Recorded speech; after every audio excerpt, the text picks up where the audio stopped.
Hello guys, welcome to Techno Gyan Explorer 1.0। आज हम iPhone 15 specification देखने जा रहे हैं जो कि लीक हो चुके हैं। चल फिर शुरू करते हैं। Ming Chi, Q, analyst at TFI Securities, has suggested earlier this year that Apple might include a periscope lens in the iPhone 15 series to enable 5x or 6x optical zoom.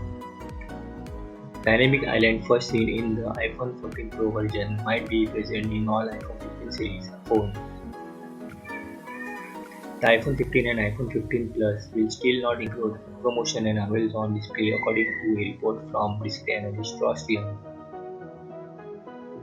In addition, it is rumored that the iPhone 15 Pro and iPhone 15 Ultra will use Apple's upcoming A17 Bionic processor, which will be manufactured using a 3nm process. While the iPhone 15 and iPhone 15 Plus will continue to use the A16 Bionic, which powers the iPhone 14 Pro models. According to rumors, Apple may switch to USB Type-C with its upcoming iPhone 15 series.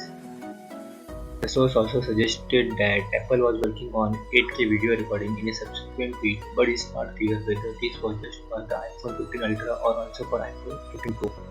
Thank you. See you in the next video. Please subscribe to the channel.